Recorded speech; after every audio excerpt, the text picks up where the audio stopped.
Eh bien salut à tous et bienvenue sur ma chaîne pour cette première vidéo. Aujourd'hui on va parler de Big Thunder Mountain à Disneyland Paris et surtout je vais vous donner mon avis sur cette attraction qui est un peu une attraction mythique de Disneyland parce que celle-ci existe depuis l'ouverture du parc maintenant. On va commencer à chaque fois cette petite série par une petite storyboard histoire de se mettre dans l'ambiance et histoire de comprendre bien sûr l'attraction. La storyboard de l'attraction, pour faire simple, les passagers du train de la mine se retrouveraient donc dans cette même mine abandonnée en raison d'une malédiction indienne.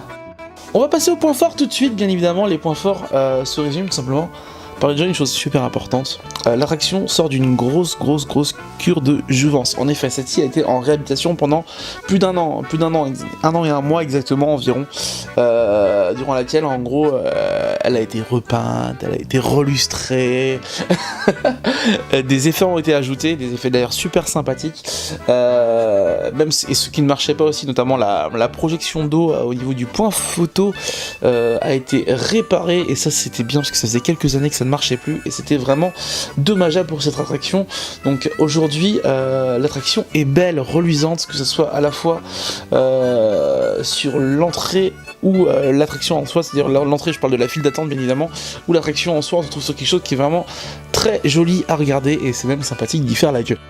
Donc en parlant de ça d'ailleurs, ça me lance directement sur le deuxième thème de ces points forts, la thématisation de l'attraction. En effet, que ce soit dans la file d'attente ou dans l'attraction, on a vraiment l'impression de se retrouver dans la peau d'un chercheur d'or en fait.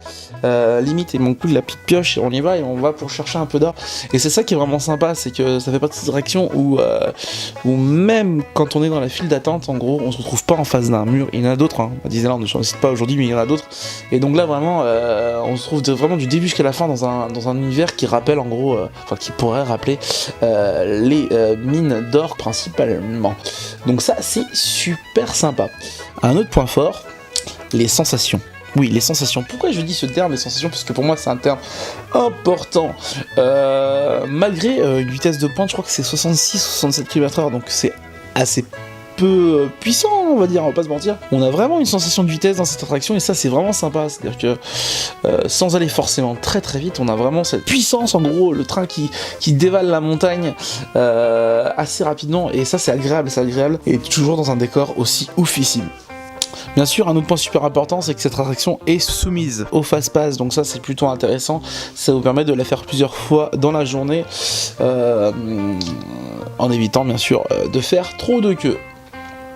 On va passer au point faible de cette attraction, parce que bien sûr, voilà, il y a des points forts, il y a des points faibles, on va pas se mentir. Je vais pas vanter que le bien de l'attraction, il faut dire aussi qu'il y a des choses qui me déplaisent. Et là, il y en a une principalement, voilà, on va commencer par celle-ci. J'en ai un peu parlé juste avant, mais voilà, donc là, vraiment, on en parle réellement. Le temps d'attente sur cette attraction est simplement fou. Voilà, encore plus depuis la réhabilitation, parce que forcément, les gens qui la connaissent veulent la redécouvrir. Bien sûr, il y a encore des gens qui la découvrent, mais voilà, les gens veulent la redécouvrir, surtout avec ces nouvelles scènes vraiment magnifiques. Et ses effets remis à neuf. Donc cette attraction est soumise à des temps d'attente vraiment très importants. Voilà, j'étais donc sur Disney moi début avril, début de vacances scolaires, donc période considérée comme période assez forte. Il n'y a pas eu, il y a eu des pointes à 75 minutes, 80 minutes d'attente. C'est juste ouf. 80 minutes d'attente pour faire une attraction, vous vous rendez compte que ça vous bouffe vraiment du temps. Il faut que vous fassiez plus de temps d'attente. Et en plus, voilà, parce que j'atteins directement le deuxième point important de cette attraction, malheureusement, cette attraction est soumise à des pannes régulières.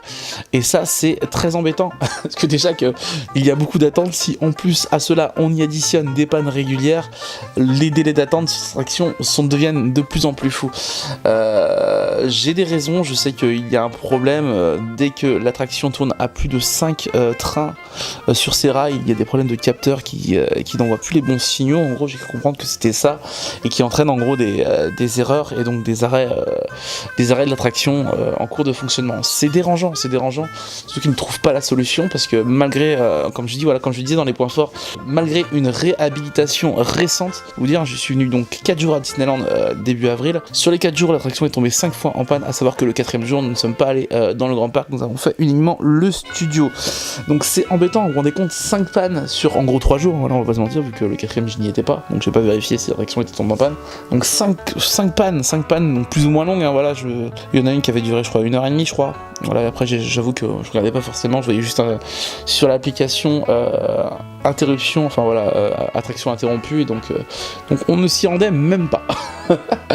Voilà, donc c'est ce qui gâche un tout petit peu cette attraction qui reste juste fabuleuse.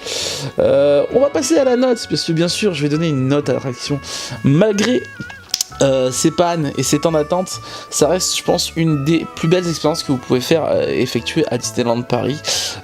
C'est l'attraction phare du Frontierland, et donc c'est une attraction que vous êtes limite obligé de faire. Voilà, c'est vraiment un passage obligé quand vous êtes à Disneyland. C'est pour cela que je note cette attraction 4 sur 5. Voilà, 4 sur 5. Voilà, la petite chose qui fait qu'elle perd un point, c'est vraiment ses pannes régulières et son temps d'attente, mais du fait qu'elle sort d'une rénovation totale, l'attraction est resplendissante. Les effets sont vraiment fabuleux et je vous invite à les découvrir ou les redécouvrir. En conclusion, lors de votre prochain passage à Disneyland Paris, n'hésitez pas à découvrir ou à redécouvrir cette attraction mythique. Peut-être que vous trouverez même quelques pépites d'or, qui sait. Enfin, en tout cas, n'hésitez pas à partager votre avis aussi, parce que voilà, je vous rappelle que ce n'est que mon avis, ça n'engage que moi, vous avez forcément peut-être un regard différent sur cette attraction, et je serais ravi de le partager avec vous. Sur ce, merci d'avoir regardé cette vidéo, n'hésitez pas à vous abonner, à liker, et je vous dis à la prochaine. Allez, salut tout le monde, ciao ciao.